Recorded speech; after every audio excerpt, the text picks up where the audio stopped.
नमस्कार साथियों, कैसे हो? तैयारी बड़े ज़ोर शोर से हो चुकी होगी। अब तो लास्ट रिवीजन की तरफ चल रहे होगे। जल्दी पेपर कल परसों हमारे जो है ना पेपर जैसे आ गए, समझो आ ही गए। ये तो बिल्कुल एक रात ही है बीच में पीजीटी वालों के लिए और टीजीटी वालों के लिए, एक दिन और एक रात। तैयारी अच्छी चल रही होगी। चलिए हम देखते हैं। एक 2017 का टीजीटी हिंदी का पेपर है। इससे पहले कि हम पेपर शुरू करें, एक दो बात करनी थी। हमारे कुछ बंधुओं ने कमेंट्स बॉक्स में लिखा, क्या मैडम आप इसके बाद वीडियो नहीं डालोगे? ऐसी कोई बात नहीं है, आपको ऐसे ही वीडियो मिलती रहेगी अलग अलग टॉपिक पे। जैसे भी आपकी ज़रूरत होगी वैसे मिलती रहेगी, ऐसे ही निःशुल्क मिलती रहेगी। इसके बाद जो हमारा हरियाणा स्टाफ सिलेक्शन कमीशन के कुछ पेपर आ रहे हैं, उस अंदर में हरियाणा जीके की वीडियो बिल्कुल एक्सप्लेन करके डालने की कोशिश करूंगी। जनरल हिंदी भी डालेंगे और अच्छी अच्छी वीडियो आएगी आपको। अब तो देखिए हमारे पास समय कम था तो हमने प्रश्नोत्तरी उठाई और उनको एक्सप्लेन कर दिया। पूरी तन्मयता के साथ बनाई सारी वीडियो ये भी, और आगे और भी ज़्यादा अच्छी बनेगी। तो ध्यान दीजिए इसको। थ्योरिकल वीडियो आएगी आगे, ये भी ध्यान देना आप। तो चले अब हम प्रश्न करते हैं। इससे पहले कि आपकी जो न ज़्यादा टाइम वेस्ट ना हो, पहला प्रश्न है हमारा। इस प्रश्न को एक बात और स्पष्ट कर देना चाहती हूँ, इस प्रश्न पत्र को वैसे तो 2017 का प्रश्न पत्र है ये, लेकिन मुझे थोड़ा सी डाउट है क्योंकि ये कोई मैंने बोर्ड की साइट से नहीं उठाया, कहीं से मिला है मुझे। तो इस कारण से मैं कहती हूँ कि ये हो सकता नहीं भी हो, तो आपकी बाद में जो है ऑब्जेक्शन आए, इससे पहले ही मैं आपको ये स्पष्ट कर देती हूँ कि जब ये अपलोड होगा तो मैं इसको गैस पेपर के नाम से ही अपलोड करूंगी, तो ध्यान देना आप। बाकी वैसे जो इस पर लिखा हुआ था वो 2017 का टीजीटी पेपर है। चलिए आगे। प्रश्न नंबर 1 क्या कहता है हमारा? हरिगीति का छंद। प्रश्न नंबर 1 की बात आती है। हरिगीति का छंद है, क्या है? विषम मात्रिक, असम मात्रिक, वर्णिक छंद है या विषम मात्रिक छंद है? ये एक सममात्रिक छंद है। दो दो सममात्रिक आती है इसमें, यानी कि 13 प्लस 16 प्लस 12, 16 प्लस 12 जो ना 28 28 जो ना उसका मात्राओं का एक छंद वो चरण बनता है। तो इस कारण यह एक सममात्रिक छंद है। बी ऑप्शन रहेगा इसका। उसके बाद 92वां प्रश्न देख लीजिए हमारा क्या कहता है। बौद्ध धर्म के किस तत्व के प्रचारार्थ सिद्धों ने लोक भाषा में साहित्य रचना की थी? लोक भाषा में, लोक भाषा जो बोलचाल की भाषा थी उस समय, लोक भाषा से अभिप्राय जो पाली भाषा जो थी वो लोक भाषा थी उस समय की। और पाली प्राकृत जो बौद्ध और सिद्ध में रही हमारी जैन साहित्य में मिलती है जो अधिकतर, उसका जिक्र है यहाँ पे। 92वां प्रश्न। तो वज्रयानी शाखा थी जो हीनयान और वज्रयान दो भागों में बट गए थे बौद्ध धर्म। तो वज्रयानी शाखा जो थी उन्होंने लोक भाषा का प्रयोग किया, और डी ऑप्शन इसका बिल्कुल सही आएगा, डी आएगा इसका। उसके बाद अगला देख लीजिए 93वां प्रश्न क्या कहता है हमारा। 93वां प्रश्न कहता है कि राजभाषा आयोग का गठन कब हुआ था? हमने ये पढ़ा भी है, पहले भी पढ़ा है, कब हुआ था ये देखना है हमें। तो राजभाषा आयोग का जो है जो ना 1955 में, सी ऑप्शन रहेगा इसका। 1955 में 7 जून 1955 को हुआ था, और 344 अनुच्छेद में है ये। थोड़ा सा और अगर जिसका डिटेल जानना चाहो तो अनुच्छेद 344 के अंतर्गत जो है इसका प्रावधान है। और अगर इसकी डेट भी जानना चाहो आप तो 7 जून 1955 को जो है इसका गठन किया गया था राजभाषा आयोग का। उसके बाद अगला प्रश्न है हमारा। किस विकल्प में सभी शब्द संधि युक्त है? सावधान, तथैव, सरोज और नरांतक। ये जो अगर आप करके देखोगे तो ये ज़्यादा, अगर मैं इनको डिटेल में करूंगी तो ज़्यादा समय लगेगा, इसलिए सावधान, तथैव, सरोज और नरांतक सारे संधि शब्द है। तो ए ऑप्शन इसका बिल्कुल सही रहेगा। 94 में का ए आएगा। उसके बाद 95वां प्रश्न देख लीजिए हमारा क्या कहता है। 95वां प्रश्न। गोस्वामी तुलसीदास ने रामचरितमानस सबसे पहले किसे सुना था? बहुत ही इंपॉर्टेंट प्रश्न है, कई बार पूछ लिया जाता है ये। सबसे पहले उनके मित्र थे रसखान जी, और जब उन्होंने गोस्वामी तुलसीदास ने जब रामचरितमानस पूरा कर लिया था तो उन्होंने सबसे पहले अपने मित्र रसखान को सुनाया था गोस्वामी तुलसीदास जी ने। तो ये इंपॉर्टेंट प्रश्न है, कई बार आ जाता है, ध्यान दीजिएगा इसकी तरफ। उसके बाद अगला प्रश्न है। हिंदी के विख्यात साहित्यकार कमलेश्वर को उनके किस उपन्यास के लिए 2003 में साहित्य अकादमी पुरस्कार मिला? यानी कि साहित्य अकादमी पुरस्कार किस उपन्यास के लिए 2003 में उनको दिया गया? 96वां प्रश्न। तो इनका उपन्यास था कितने पाकिस्तान, उस पर उनको मिला था साहित्य अकादमी पुरस्कार। सी ऑप्शन रहेगा इसका। उसके बाद अगला लगा लीजिए 97वां प्रश्न क्या कहता है। ये सेमूलन वाला आ गया तो इसको हम थोड़ा सा ऐसे करके देख लेते हैं, थोड़ा सा छोटा करके देख लेते हैं। अब इसका ऑप्शन जो है हमारे, क्योंकि ऑप्शन तो तभी मिलेंगे, इसको हम थोड़ा सा छोटा करेंगे तब। तो पहला क्या कहता है, ये कहता है निम्न पंक्तियों सात कवियों को शेष, महेश, गणेश, दिनेश, ये किसने लिखी थी? कै।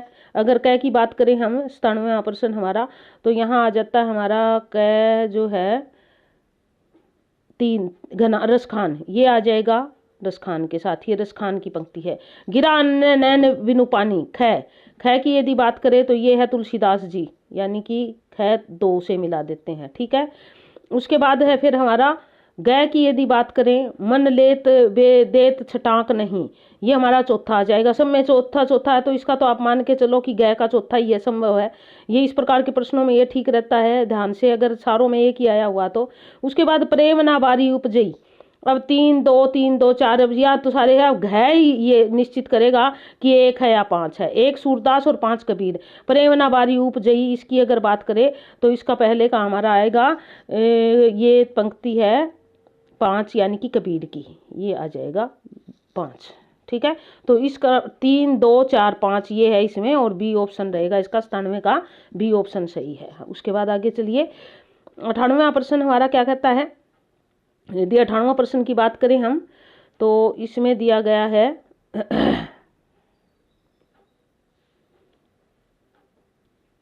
सब सुबरन सुखमा कर सुखद न थोर, सिए अंग सखी कोमल कनक कठोर।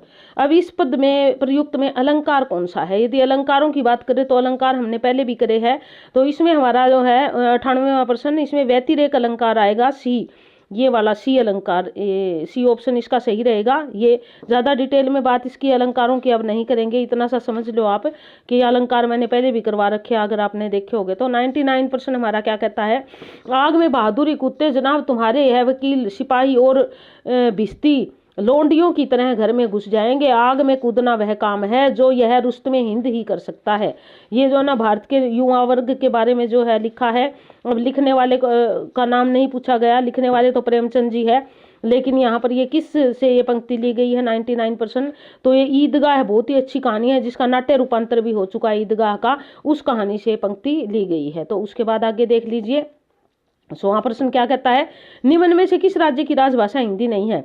झारखंड की राजभाषा मतलब जो देखिए हर एक राज्य की प्रथम और द्वितीय दो भाषाएं होती है, तो यहाँ पर जो है ना झारखंड की हिंदी है प्रथम, छत्तीसगढ़ की भी हिंदी है, उत्तरांचल की भी है, जम्मू कश्मीर की जो प्रथम भाषा है वो कश्मीरी है और दूसरे नंबर पे हिंदी का नाम आता है, तो इसलिए डी ऑप्शन इसका आएगा। उसके बाद अगला प्रश्न है, बनन में बागन में वर गयो बसंत है, पद्माकर की इस काव्य पंक्ति का अर्थ शब्द की दृष्टि से, शब्द शक्ति 3 होती है, विधा लक्षणा और व्यंजना, तीनों यहाँ दी गई है। अब इसमें जो पद्माकर बनन में बागन में बर गयो बसंत, अब ये आप इस पंक्ति की टूटी फूटी भी व्याख्या आती है, तो यहाँ बिल्कुल जो ना बसंत का जो वो क्या है यहाँ पर लक्षण दिखाया गया है बसंत में, तो ये जब लक्षण के माध्यम से बात स्पष्ट होती है तो 101 का हमारा बी आएगा, लक्षणा शब्द शक्ति है। जब वाचार्थ सीधा अर्थ देकर जाए तो फिर अभिधा होती है, और व्यंग्यार्थ के माध्यम से अर्थ स्पष्ट होते हैं तो व्यंजना होती है। 102वां प्रश्न, अबुल हसन या मुइनुद्दीन खुसरो किसका नाम था। अबुल हसन की हमने कई बार बात की है, मुइनुद्दीन खुसरो जो ना शायद पहली बार या कहीं और से पढ़ा होगा तो आपने, ये किसका नाम था। अगर खुसरो नाम आ जाता है तो फिर तो कोई दिक्कत ही नहीं है, आप समझ जाओगे। अबुल हसन जो है ना बात आ जाती है तो कई बार गड़बड़ होती है, तो अमीर खुसरो का मूल नाम था अबुल हसन मुइनुद्दीन खुसरो, पूरा नाम ये था इनका। उसके बाद अगला लगा लीजिए, प्रसिद्ध गीत वी शैल ओवरकम का हिंदी अनुवाद होंगे कामयाब शीर्षक से क्या था, होंगे कामयाब शीर्षक से करने वाले का नाम क्या है। तो ये जो ना हमारे एक लेखक आए हैं जिसको हमने कई बार पढ़ा था +2 के सिलेबस में ही, गिरजा कुमार माथुर, वो पहले जो है ना हिंदी में अंग्रेजी में लिखते थे, अंग्रेजी में MA करी थी उन्होंने, और फिर हिंदी की तरफ रुझान बढ़ा, काफ़ी पढ़े लिखे और इंटेलिजेंट थे ये, अच्छे अच्छे पदों पर भी कार्यरत। गिरजा कुमार माथुर ने जो है इसका हिंदी रूपांतरण होंगे कामयाब किया था। तो आगे देखिए 104वां प्रश्न, ढेल सो बनाए आए मेलत सभा के बीच, लोगन कवित करीबो खेल करी जानो है। ये पंक्ति किस कवि की है, हमें यहाँ कवि ढूंढना है किस कवि की है पंक्ति। भूषण बोधा ठाकुर आलम। 104 की यदि बात करें तो ये ठाकुर की पंक्ति है, ये 104 का ऑप्शन सी रहेगा, ठाकुर की है, ये रीतिकालीन कवि है सारे यहाँ पे जिनका भी नाम है। 105वां प्रश्न क्या कहता है हमारा, ये मैंने प्रश्न करवाया था आपको जब उपन्यास करवाए थे, बताया था पहले ये दूसरा ये तीसरा ये, अगर आपने मेरी वीडियो देखी होगी तो। मुंशी प्रेमचंद के उपन्यासों का प्रकाशन काल की दृष्टि से सही अनुक्रम कौन सा है, प्रकाशन कब हुआ था किसका पहले। तो आपको थोड़ा सा भी याद हो तो मैंने सेवा जो सदन से लेके और गोदान तक की बात की थी, सन भी बताए थे आपको। तो यहाँ पर जितने दिए गए हैं 4 उपन्यास, आपको ये तो पता होना चाहिए कि सबसे बाद में गोदान से था, अगर ये बात हो तो हम बाकी तो सारे ऑप्शन, अब इसमें तो स्पष्ट ही हो गया। अगर हमें गोदान का पता रही, गोदान अंत में दे रखा है तो डी ऑप्शन आएगा, बाकी हमें देखने की जरूरत ही नहीं है। अगर इस प्रकार के हो तो बड़े आसान होते हैं, लेकिन मान लो ये इधर गोदान 3-4 में लास्ट में होता तो फिर हमें ढूंढने पड़ते, पहले निर्मलाया, फिर गबन, फिर कर्म भूमि और फिर गोदान, तो सीक्वेंस में हमारे ऐसे लगेंगे ये 105 का डी ऑप्शन। उसके बाद अगला देख लीजिए 106वां प्रश्न क्या कहता है। 106, देवनागरी लिपि का उल्लेख सबसे पहले कहाँ मिलता है। ये भी हमने पीछे एक वीडियो करी थी, तब ये प्रश्नोत्तर भी हमने किया था। देवनागरी लिपि का सबसे पहले उल्लेख कहाँ मिलता है। ये यजुर्वेद में जय भट्ट के शिलालेख, ये जय भट्ट के शिलालेख में जो है देवनागरी लिपि में लिखे हैं। देवनागरी लिपि का उल्लेख सबसे पहले जय भट्ट के शिलालेखों में मिलता है। उसके बाद 107वां, कौन सा रासो ग्रंथ केवल सूचना रूप में उपलब्ध है, उसका पुस्तक का आकार रूप आज तक उपलब्ध नहीं है। उसकी सूचना तो है, यानी कि उसका प्राथमिक परिचय तो है, पूरी पुस्तक आज तक उपलब्ध नहीं है, और इस ग्रंथ का नाम है डी अमीर रासो। ये देखिए डी ऑप्शन आएगा इसका। उसके बाद 108वां देख लीजिए। अब हम हिंदी में देखिए आजकल प्रयोग तो नहीं करते, पहले होता था, संस्कृत में तो अवश्य करते हैं इस शब्द की। जब मैंने ये वर्ण वाला चैप्टर पढ़ा था तब ये बात मैंने की थी आपको, वर्ण कितने प्रकार के होते हैं, हर्ष और दीर्घ और प्लुत, 3 प्रकार की बात करते हैं, लेकिन हिंदी में तो आजकल हर्ष और दीर्घ की बात करते हैं। पहले प्लुत होता था, अब प्लुत ओम राम इस प्रकार के जो होते थे वो प्लुत होते थे। तो प्लुत में जो है क्या है, ओम किस में आएगा, प्लुत, यानी कि हर्ष से दुगुना समय लग रहा है इसमें, हर्ष से दुगुना दीर्घ में, और इसे दीर्घ से दुगुना यानी कि प्लुत स्वर है। उसके बाद आगे आ जाइए हमारा, बीजक में किसकी कविताएं, बहुत ही आसान प्रश्न, बहुत बार किया हमने, सारे आसानी से कर लेंगे। कबीर की रचनाएं संग्रहित किसने की थी, संग्रहित उनके शिष्य धर्मदास ने जो है उसमें संग्रहित की थी। उसके बाद 110वां प्रश्न क्या कहता है, हर कलाकृति जितनी वह पढ़ी जाती है, सुनाई या दिखाई देती है, उससे कहीं ज्यादा होती है, और फिल्म को लेकर शायद यह कुछ अधिक सत्य है। ये हमारे लेखक आए थे, हमारे +1 10वीं या 9वीं की किसी में उसमें करवाए थे मैंने, और इनकी प्रसिद्ध पंक्तियां, इन पंक्तियों के बारे में भी मैंने जिक्र किया था। ये जो पंक्तियां लिखी हुई है, यह पंक्तियां किस प्रसिद्ध साहित्यकार एवं विश्व सिनेमा से गहरे जानकार द्वारा रचित है। तो यहाँ पर जो हमारे सारे जो विश्व सिनेमा से, हमारे भारतीय सिनेमा से जुड़े हुए हैं चारों नाम जिनके भी आ रहे हैं यहाँ पे, ये जो पंक्तियां हैं विष्णु खरे की है। विष्णु खरे का पाठ है हमारे 10वीं में है शायद, तो तब मैंने लेखक परिचय कराए तब ये बात हुई थी, विष्णु खरे आ जाएगा इनका ए ऑप्शन। उसके बाद 111वां प्रश्न देख लीजिए क्या कहता है, खड़ी बोली के प्रथम कवि कौन है। अयोध्या सिंह उपाध्याय, जो दिए गए हैं हमें यहाँ उनमें से ढूंढना है। वैसे तो खड़ी बोली के कौन है उनकी बात हम बाद में करेंगे, कर भी ली हमने कई बार। अब 111वां प्रश्न, इन जो दिए गए कवियों में से कौन है सबसे पहले खड़ी बोली किसने लिखी, तो श्रीधर पाठक का नाम आता है सबसे पहले इन सभी में से। सारे ब्रज भाषा में लिखते थे पहले, सबसे पहले श्रीधर पाठक ने खड़ी बोली में लिखना शुरू किया, तो इनमें प्रथम कवि श्रीधर पाठक का नाम आता है। 112वां प्रश्न क्या कहता है, कौन सा कवि रीति मुक्त काव्य धारा के अंतर्गत नहीं आता। अब यहाँ पर रीति मुक्त काव्य धारा देखिए, रीति काल की काव्य धारा रीतिबद्ध, रीति सिद्ध और रीति मुक्त 3 भागों में बटी है। तो रीति मुक्त कवियों की आलम्बोदा, ठाकुर, रसलीन इनके नाम आते हैं। तो रसलीन भी रीति मुक्त कवि है, तो कौन रीति मुक्त कवि कौन नहीं हुआ, रसनिधि है। 112वें प्रश्न का हमारा उत्तर रहेगा बी, रसनिधि कवि रीति मुक्त नहीं है, रीतिबद्ध कवि है, तो बी आएगा इसका ऑप्शन। तो उम्मीद है दोस्तों अभी तक आपने लाइक भी किया होगा और शेयर भी कर दिया होगा, अपने दूसरे मित्र बंधुओं के पास भी भेजिए, ताकि उनको भी आज रात को, आप जो पीजीटी वाले हैं उनको तो नींद नहीं आएगी, टीजीटी वालों के लिए एक दिन और है, तो करते रहिए अभ्यास, क्योंकि अगर हम लगे रहे तो सफलता हमारे कदम चूमेगी, इसमें कोई दो राय नहीं है। उसके बाद अगला देख लीजिए क्या है, सबसे पहले किस आलोचक ने अपने किस ग्रंथ में देव बड़े हैं कि बिहारी, यानी कि देव बड़ा है कि बिहारी, इस बात को इस विवाद को जन्म दिया था। इस पे काफी सारी चर्चाएं हुई, काफी सारा विवाद रहा इस पे, देव बड़े है बिहारी। तो ये बात आती मिश्र बंधु का जो न था हिंदी नवरत्न, उनकी रचना थी, उसमें उन्होंने ये दिया था हिंदी नवरत्न, यानी कि हमारे 9 कवियों के बारे में वहाँ पर विस्तार पूर्वक वर्णन था, और मिश्र बंधु ने तब ये बात दी थी, तो इसका बी ऑप्शन आएगा 113 का। उसके बाद अगला देखिए 114वां प्रश्न क्या है, निम्न में से भाववाच्य का सही उदाहरण उसने गाया था। भाववाच्य क्या होते हैं, पहले मैं आपको वाच्य बता दूं मोटे मोटे से क्या होते हैं। कर्तृवाच्य, भाववाच्य और कर्मवाच्य। जो सकर्मक क्रियाएं होती है उसमें कर्ता निढाल से या के द्वारा, कर्ता के साथ से और के द्वारा जो है ना, ये इस प्रकार के शब्द यदि लग जाते हैं तो कर्ता निढाल हो जाता है।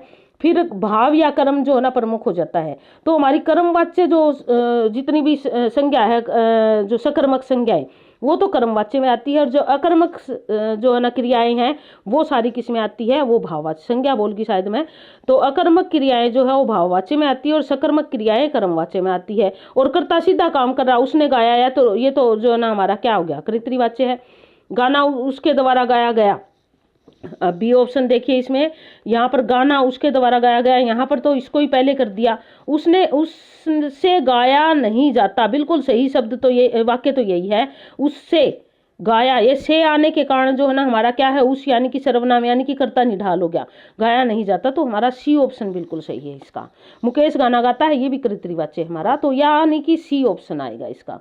उसके बाद अगला देख लीजिए, अगला क्या कहता है, 115वां ऑप्शन, 115वां ऑप्शन वर्तनी की दृष्टि से अशुद्ध विकल्प चुनिए, यानी कि अशुद्ध विकल्प चुनना लघुत्तम, ये लघुत्तम नहीं है, लघुत्तम इसके नीचे एक जगह हलंत लगा दिया, एक जगह, तो हमारे उससे जो है यही गलत है, ए ही ऑप्शन ठीक है। विद्यार्थी परिषद ये बिल्कुल ठीक है, यू संदेश ये भी ठीक है, पक्षीराज ये भी ठीक है, ए ही गलत है इसमें, तो ए आएगा, अशुद्ध विकल्प जो है ए है।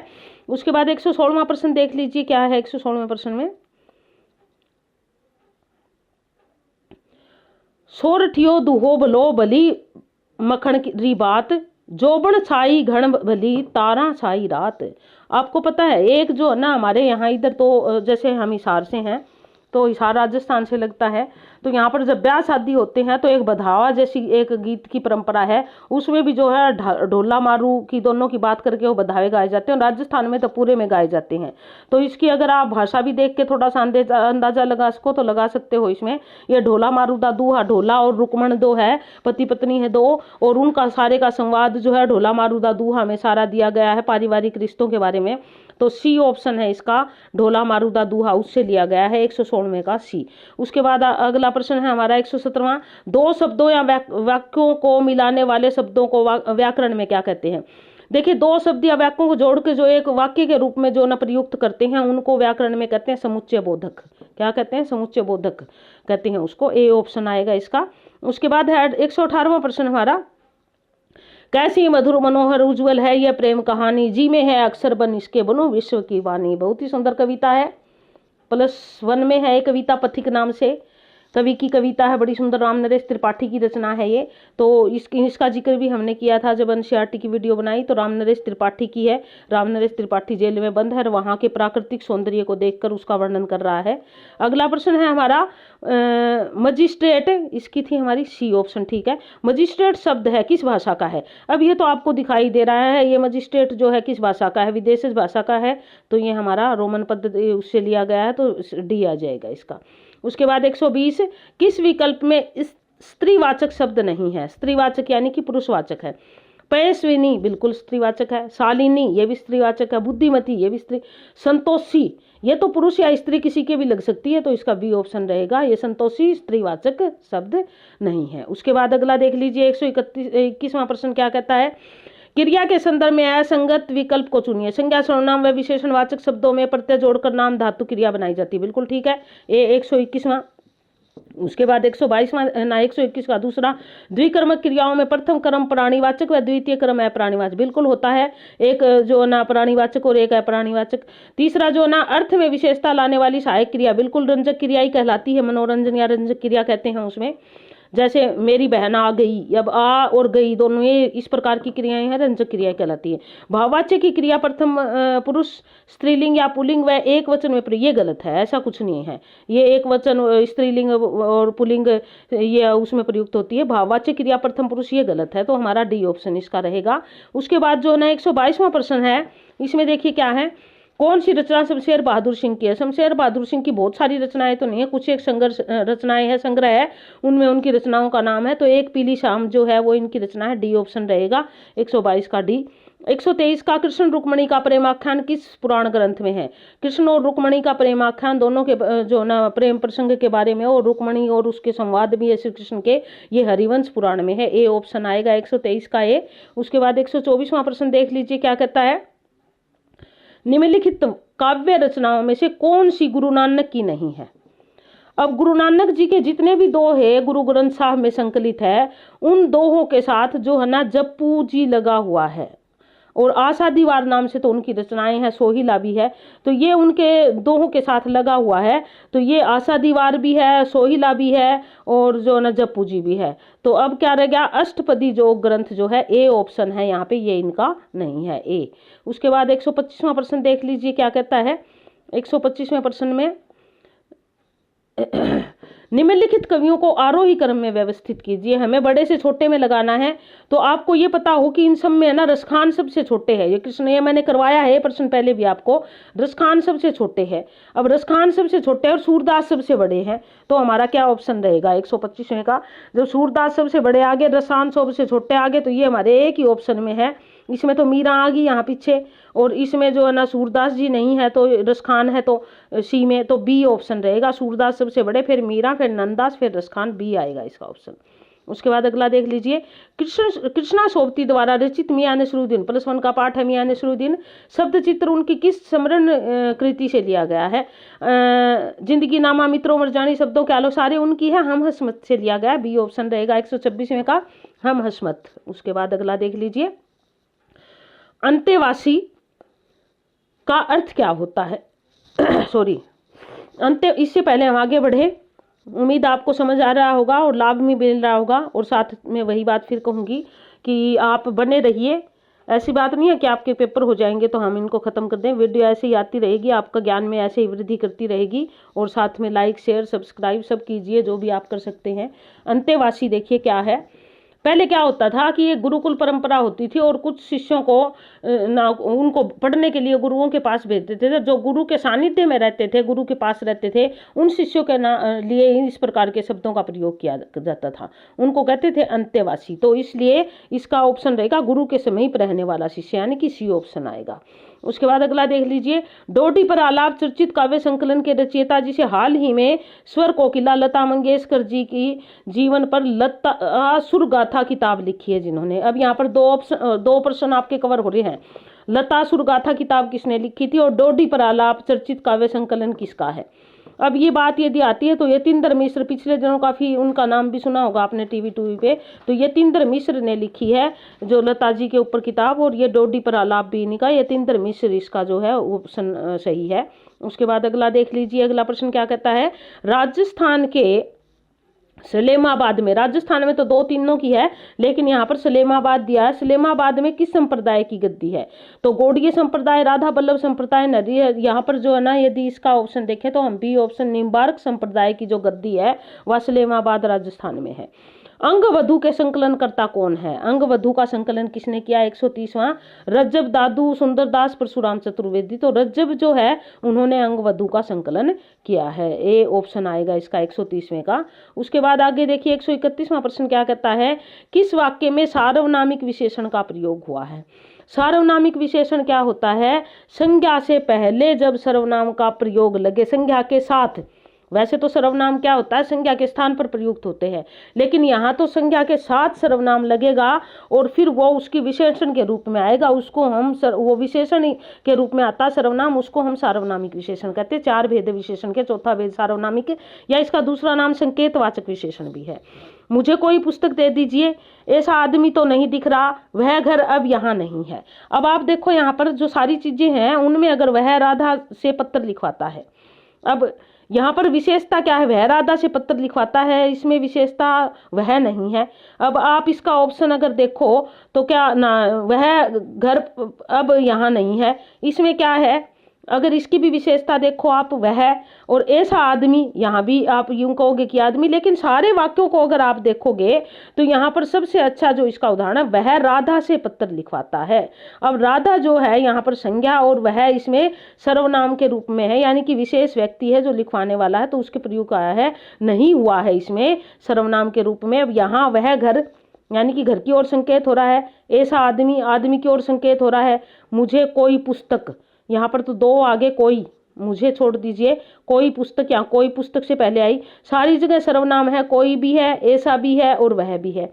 ये सारी जगह सर्वनाम किससे पहले आए, यहाँ घर से, आदमी से और पुस्तक से।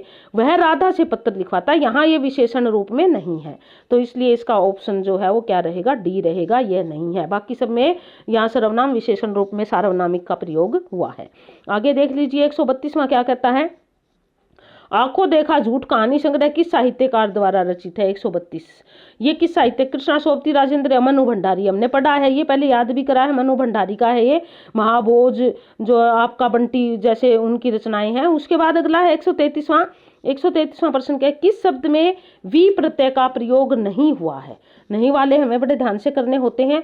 गुरवी, यशस्वी, धाड़वी और मेधावी, इसमें तो है, साफ साफ दिख रहा है, इसमें भी दिख रहा है। धाड़ प्लस वी इसमें भी दिख रहा है, तो रह गया क्या? इसमें गु बच जाएगा जिसका कोई मतलब नहीं है। गुर यदि निकाल दे तो इसमें ए ऑप्शन रहेगा। 133 के में ए में वी उपसर्ग वी प्रत्यय का प्रयोग नहीं हुआ है। उसके बाद अगला देख लीजिए, निम्नलिखित में कौन सा साहित्यकार भारतेंदु मंडल के लेखकों में शामिल नहीं है? अब यहाँ पर 4 साहित्यकारों की बात हो रही है, सारे भारतेंदु के साथ के थे। एक है ऐसा जो नहीं था, प्रताप नारायण मिश्र उनके दोस्त थे, जगमोहन ठाकुर उनके दोस्त थे, और बाल मुकुंद गुप्त का जिक्र यदि आता है तो वो भी उनके साथ थे। और अब आता है श्रीधर पाठक का, ये बाद के है, तो इसलिए डी ऑप्शन सही रहेगा, 134 का डी। उसके बाद 135वां प्रश्न देख लीजिए, क्या है 135वें प्रश्न में? किस विकल्प में विसर्ग संधि शब्द नहीं है? यानी कि एक विकल्प हमारा ऐसा है जिसमें विसर्ग संधि का प्रयोग नहीं हुआ है। मनः प्लस भाव, मनोभाव, पुरः प्लस हित, पुरोहित, यश प्लस वर्मन, यश वर्मन, कुलो प्लस कुल प्लस उद्भव। ये देख लीजिए आप, साफ साफ दिख रहा है यहाँ पर कुल प्लस उद्भव यानी कि कुलोद्भव, यह स्वर संधि है, तो डी ऑप्शन रहेगा। 35वें का डी है 135 का। 136 का देख लीजिए, आज भी खारे हैं तालाब और तैरने वाला समाज डूब रहा है। जैसी महत्वपूर्ण रचनाओं के रचयिता प्रसिद्ध गांधीवादी पर्यावरणविद जिसका दिसंबर 2016 में निधन हो गया था, उसका नाम क्या है? 136वां प्रश्न। अब इनका जो अनुपम मिश्र नाम है, उनका नाम बी जो है, इन्होंने काफी सारी पर्यावरण से संबंधित और पौराणिक जो हमारी धरोहर उनसे संबंधित लेख है इनके, तो अनुपम मिश्र, ये भी हमारे +2 के सिलेबस में है, जो हमारी लगी हुई है वितान, उसमें अनुपम मिश्र की रचना है। उसके बाद आ जाइए अगला, देखते हैं क्या है 137वां प्रश्न।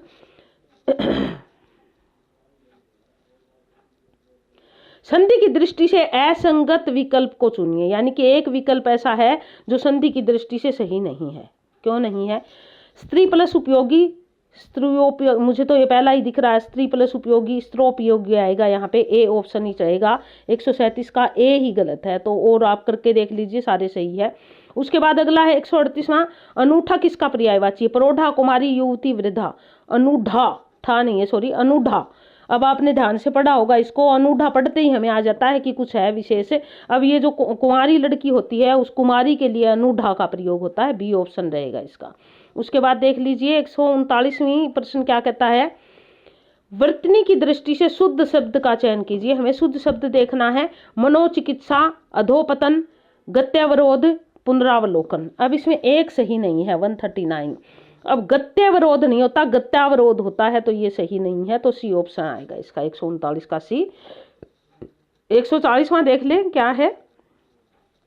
घुड़सवार शब्द निम्न में से क्या है? यौगिक है, योग रूढ़ है, तत्सम है या रूढ़ है? रूढ़, यौगिक और योग रूढ़ तीनों शब्दों की बात तो हम क्या करते हैं, जब एक किसी के लिए निश्चित हो जाए वो तो हमारा रूढ़ होता है, 2 शब्दों के मेल से बनता है वो हमारा यौगिक होता है, और जो किसी के लिए 2 शब्दों से तो बना है लेकिन किसी के लिए निश्चित हो गया है उसको हम कहेंगे योग रूढ़। अब इस दृष्टिकोण से अगर देखें तो यो हमारा शब्द घुड़ और सवार 2 का मेल है और एक का जो न प्रतिनिधित्व कर रहा है, तो यौगिक शब्द है ये ए आ जाएगा।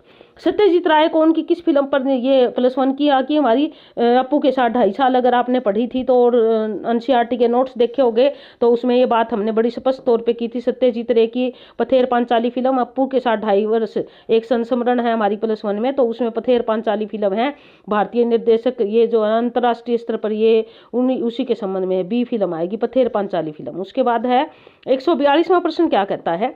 वाच्य के संदर्भ में असंगत विकल्प को चुनिए। वाच्य, वाच्य, कृतवाच्य, कर्मवाच्य और भाववाच्य, यही है हमारे 142वां प्रश्न। और अब देख लीजिए, वाच्य के 3 प्रकार होते हैं, बिल्कुल होते हैं। वाच्य के भेदकर्ता, कर्म व क्रिया की प्रधानता है, प्रधानता के आधार पर बिल्कुल किया जाता है। कृतवाच्य में कर्म नहीं भाई, ये बिल्कुल गलत है। कृतवाच्य में तो कर्ता की प्रधानता होती है, तो और कर्मवाच्य में कर्म की प्रधानता होती है, तो सी ऑप्शन इसका गलत रहेगा। उसके बाद अगला देख लीजिए, हमारे हिंदुस्तानी लोग तो रेल की गाड़ी है, यद्यपि फर्स्ट क्लास, सेकंड क्लास आदि गाड़ी बहुत अच्छी और बड़े बड़े महसूल की इस ट्रेन में लगी है, पर बिना इंजन ये सब नहीं चल सकती। वैसे हिंदुस्तानी लोग को कोई चलाने वाला हो तो ये क्या नहीं कर सकते, यानी कि सब कुछ कर सकते हैं। हमारे एक बहुत बड़े जो न चिंतन मनन करने वाले हैं, उन्होंने जिन्होंने किया है वो ऑप्शन देख लेते हैं इसके क्या क्या। प्रस्तुत पंक्तियां की साहित्यकार के प्रसिद्ध भाषण का अंश है, यानी कि भाषण दिया था उसका अंश है। एक हजारी प्रसाद, महावीर प्रसाद, भारतेंदु हरिश्चंद्र, अटल बिहारी वाजपेयी। अब सोचिए इस प्रकार की लाइनें कौन लिख सकते हैं। भारतेंदु हरिश्चंद्र जी का भाषण का जो है, जो उन्होंने ये हिंदू सभा को संबोधित करते हुए भारतीयों, वह एक स्वतंत्रता सेनानी भी थे, तो लोगों में स्वतंत्रता सेनानी से अभिप्राय वो तलवारें लेकर या लड़ने मारने से नहीं, लोगों को इन्होंने जागृत भी किया था। तो इस कारण सी ऑप्शन जो है भारतेंदु हरिश्चंद्र जी का है, इसका ऑप्शन सी रहेगा। निम्न में से कौन सा कवि ब्रज भाषा का नहीं है। भूषण, मतीराम, लाल दास, नरोत्तम दास। 144वां प्रश्न। तो यहाँ पर जो बात आती है, भूषण ने भी ब्रज भाषा में लिखी। सारे जो है हमारे ये रीतिकालीन कवि लाल दास जो थे, इनकी भाषा ब्रज भाषा नहीं थी, तो सी ऑप्शन आएगा इसका। 145वां प्रश्न देख लीजिए। अगस्त्य का समुद्र पान, मुहावरा है अगस्त्य का समुद्र पान। अब अगस्त्य ऋषि ने कहते हैं कि समुद्र पान कर लिया था, उसी पर यह मुहावरा बना, अगस्त्य का समुद्र पान करना। अत्यधिक प्रश्न होना, सरलकालीन, असंभव कार्य करना। बिल्कुल स्पष्ट दिखाई दे रहा है। 145 का भी हमारा सी आएगा। असंभव कार्य, समुद्र एक व्यक्ति पी जाए, यह असंभव कार्य और अगस्त्य जी ने कर लिया था पान, तो ये हमारा सी आएगा इसका ऑप्शन। उसके बाद अगला प्रश्न क्या कहता है। मोर पखा सिर ऊपर राखी, गुंज की माला गले पहिरोगी। यह पंक्ति किस कवि की है। ये हमारी जो है 9वीं की क्लास में है, सवैये और रसखान जी के सवैये है, उनमें ये पंक्ति दी हुई है। तो अगर हमने एनसीईआरटी की बुक करी है तो ये पंक्ति हमारे लिए बहुत ही ईजी है, तो सी ऑप्शन रहेगा, रसखान है इसका उत्तर। ये रसखान जी आएगा, सी ऑप्शन इसका। उसके बाद अगला देख लीजिए। 147वां प्रश्न क्या कहता है। वह मनुष्य जो इस लोक के अतिरिक्त दूसरे लोक को न मानता हो, यानी कि इस लोक में ही कहता यही है बस, इसके अलावा और कोई लोक नहीं है, तो उस मनुष्य के लिए एक शब्द का प्रयोग होगा और लोकायत उसके लिए शब्द का प्रयोग होगा। उसके बाद 148वां प्रश्न ले लीजिए, क्या कहता है। 148वें प्रश्न में निम्नलिखित सूचियों को सम्मिलित कीजिए। बड़े ही अच्छा प्रश्न होता है ये सम्मिलन वाला, तो देख लेते हैं इसका क्या है। अब मतीराम की जो रचना है वो कौन सी है, इसको ऐसे कर लेते हैं ताकि हमारे सारे ऑप्शन हमारे साथ खुले रहे, ताकि उनको भी देख पाए हम साथ साथ। अब मतीराम की जो रचना है यहाँ पे 148वां प्रश्न हमारा ये है, तो इसमें आते हैं हम, कौन सी है मतीराम की रचना है। ललित ललाम, यानी कि ये है गय, पहले का गय आ जाएगा। तो पहले का गय बी और डी में है, यानी कि बी और डी है, ए और सी तो हमारा वैसे निकल गया शुरू के प्रश्न में ही। दूसरा जो है वो जसवंत सिंह की भाषा भूषण, तो ये कै आ गया, तो दूसरे में कै है, दूसरे में कै इसमें आ गया, डी में भी कै है। तीसरा अब आता है हमारा जो ना तीसरा गय पद्माकर की रचना पद्माभरण, ये इनका घय आ गया, यानी कि तीसरे का घय है। तीसरे का घय किसमें, इसमें तो घय है, इसमें घय है, तो हमारा बी ऑप्शन रहेगा, इसका बी ऑप्शन सही है। उसके बाद अगला प्रश्न देख लीजिए 149वां प्रश्न क्या कहता है। अनुभव के बिना अनुभूति नहीं होती, परंतु जरूरी नहीं कि हर अनुभव अनुभूति बने। अज्ञे ने उक्त कथन की पुष्टि के लिए अपने निबंध मैं क्यों लिखता हूँ में किस कविता का उदाहरण प्रस्तुत किया है। बीती विभावरी जागी, हिरोशिमा, बादल राग, नागासाकी। अब उन्होंने जो ना उनकी कविता थी एक हिरोशिमा, सी ऑप्शन रहेगा इसका। 149 का हिरोशिमा का जिक्र किया है उन्होंने, यहाँ पे सी ऑप्शन आएगा। उसके बाद 150वां प्रश्न हमारा क्या कहता है। दोहा और रोला, प्रश्न नंबर 150, छंदों की बात आ गई। छंद का वीडियो मैंने बड़े अच्छे से करवा रखा है, अगर आपने देखा हो। दोहा और रोला छंद के को क्रम से मिलाने पर, यानी कि पहले दोहा फिर रोला, पहले दोहा फिर रोला, इस प्रकार जब उनको मिलाने से कौन सा छंद की निर्मित होता है। कई छंद ऐसे होते हैं जैसे उलाला छंद है, कुंडलियां छंद है, दो दो के मिलने से बनता है। तो इसमें भी जो है 150वां कुंडलियां छंद होता है। दोहा और रोला मिलाने से जो छंद बनता है वो छंद बनता है कुंडलियां। गिरधर की कुंडलियां काफी प्रसिद्ध है, अगर आपने कभी पढ़ी होगी। तो इस प्रकार ये हमारे हिंदी साहित्य के यूँ लगा लीजिए कि हमारे अपने पेपर के 60% थे। उम्मीद है कि आपको समझ आए होंगे और आपने इससे फ़ायदा भी उठाया होगा और अपने बंधुओं के पास भी भेजे होंगे। आपने शेयर अवश्य किया होगा, लाइक भी कर दिया होगा। चलिए अब जनरल सामान्य हिंदी देखते हैं। सामान्य हिंदी के हमारे प्रश्नोत्तर, और वो प्रश्नोत्तर कौन से हैं, वो है हमारे जो ग्रामर से संबंधित प्रश्नोत्तर आते हैं। हाँ जी, ये आगे हमारे इधर देखिए क्या है। प्रश्न नंबर 31 की बात करें हम। 31वां प्रश्न किससे संबंधित है, क्या दिया है व्याकरण का, इसमें देख लेते हैं। सभी के लिए हो सकता है, तो पहले पेपर की बात है तो सभी के लिए है। निम्नलिखित शब्द प्रश्नों के उत्तर देने के लिए सबसे उचित विकल्प कौन सा शब्द उर्दू उपसर्ग से नहीं बना। उर्दू उपसर्ग से बना है, नहीं बना नहीं है, उर्दू उपसर्ग से निर्मित है। स्वम सिद्ध तत्सम से बना है, निहत्था ये भी तद्भव से, अधकचा भी जो न तत्सम से है। अब खुशबू जो आता है, खुशबू, ये जो है हमारा उर्दू उपसर्ग है, तो ए ऑप्शन आएगा, यानी कि इसका ए सही है। उसके बाद दूसरा देख लीजिए 32वां, अशुद्ध विलोम युगम का पहचानिए। अशुद्ध आध्यात्मिक, अधिदैहिक, सवर्ण विस्वर्ण, वृद्धि क्षय, हे स्तुत्य, हे मतलब जिससे घृणा की जाए, स्तुत्य जिसकी प्रशंसा स्तुति की जाए, ये आएगा इसका। तो अब ये आध्यात्मिक और अधिदैविक, मुझे तो यही ठीक नहीं लग रहा 32वां प्रश्न, तो इसका बिल्कुल ऑप्शन यही है। इसका आध्यात्मिक का जो है इसके साथ में आना चाहिए था वास्तविक, ए आएगा इसका, या भौतिक कह सकते हैं, भौतिक भी, आध्यात्मिक के साथ भौतिक आएगा, वास्तविक भी नहीं आएगा, भौतिक आएगा इसका। तो उसके बाद अगला देख लीजिए, किस विकल्प में वर्तनी की दृष्टि से अशुद्ध शब्द है? दवाइयाँ, पहला ही है, दवाइयाँ में बड़ी ई नहीं आती, छोटी आती है, तो यही अशुद्ध है। उसके बाद अगला देख लीजिए, निम्न में से किस विकल्प में कर्मधारय का उदाहरण है? यानी कि सूरकृत, सूर द्वारा कृत, तत्सम है, नीली है जो गाय, यही है, बी ऑप्शन ही है कर्मधारय का। आजीवन, जीवन पर्यंत अव्ययी भाव है, तो इस कारण जो ना बी ऑप्शन इसका ठीक रहेगा। उसके बाद अगला देख लीजिए 38वां, कौन सा विकल्प लिंग संबंधी अशुद्धि से युक्त है? यानी कि लिंग संबंधी अशुद्धि इसमें पापिनी स्त्री, बुद्धिमती भार्या, प्रभावशालिनी भाषा, गुणवान कन्या, गुणवती कन्या आएगा। तो लिंग संबंधी जो है अशुद्धि इसमें है, गुणवान नहीं, गुणवान जो है वो पुल्लिंग के लिए होता है, स्त्रीलिंग के लिए गुणवती होता है यहाँ पे। निम्न में से कौन सा शब्द योग रूढ़ है? अहिंसा, मुख्यमंत्री, पाश्विक और चक्षुसर्वा। अब अहिंसा जो है वो क्या है? अहिंसा रूढ़, मुख्यमंत्री यौगिक और पाश्विक भी यौगिक हो गया। अब योग रूढ़ जो है वो क्या होता है? जो दो को मिला के बनाओ लेकिन एक के नीचे निश्चित कर दिया हो। चक्षुसर्वा जो है किसको कहते हैं? जो आंखों से देखकर ही महसूस करते हैं, जिसको सुनाई नहीं देता, उसको कहते हैं चक्षुसर्वा। और चक्षुसर्वा की श्रेणी में सांप का नाम सबसे आगे आता है, तो डी ऑप्शन, ये रूढ़ हो गया सांप के लिए चक्षुसर्वा, तो इस कारण डी ऑप्शन इसका सही रहेगा। अब 40वां प्रश्न देख लीजिए, क्या कहता है? किस शब्द में विसर्ग संधि का प्रयोग नहीं हुआ? नहीं हुआ देखनी हमें। ये से प्लस दो, दा, तो इसमें हुआ है। तमह प्लस गुण, तमोगुण। पय प्लस द, पयोद। महा प्लस उद्धति, अब ये महोत्ति, ये आ गया हमारा डी ऑप्शन, ये स्वर संधि का है। किस विकल्प में नाम धातु क्रिया है? खिलवाना, धड़धड़ाना, उड़वाना, गरमाना। अब नाम धातु क्रिया, अगर आपने क्रिया का चैप्टर पूरा पढ़ा है तो नाम धातु भी पढ़ी होगी, और 41वें का ऑप्शन डी रहेगा, गरमाना में नाम धातु क्रिया है। उसके बाद 42वां प्रश्न देख लीजिए, क्या कहता है? 42, अच्छा ये रह गए भाई हमारे बीच में, मैंने आपको बीच में 34, 35, 36 छोड़ दिए, सॉरी, कोई बात नहीं, अब फिर से कर लेते हैं इनको। किस विकल्प में संधि नियम का उल्लंघन होने के कारण शब्द बना है? अब यहाँ पर देखिए संधि नियमों का उल्लंघन हुआ है और उससे हमारा शब्द बना है, कौन सा है देख लेते हैं। अभिषेक, बिल्कुल ठीक है, अभी प्लस सिंपल शेक आएगा, फिर वो ये बनने के कारण जो है वो उसमें सह वाले में परिवर्तित हो जाएगा। निह प्लस ये इसमें भी वही है, सुसुप्ति, ये भी ठीक है। सी ऑप्शन आएगा, अनुषंगी, ये गलत हो गया यहाँ पे, शय गलत है यहाँ पे। तो उसके बाद देख लीजिए अगला, किस विकल्प में उन्नतावाचक तद्धित प्रत्यय? तद्धित और कृदंत दो प्रकार के प्रत्यय होते हैं, जो क्रिया में लगते हैं वो कृदंत प्रत्यय होते हैं, और जो संज्ञा सर्वनाम में लगते हैं वो होते हैं तद्धित प्रत्यय।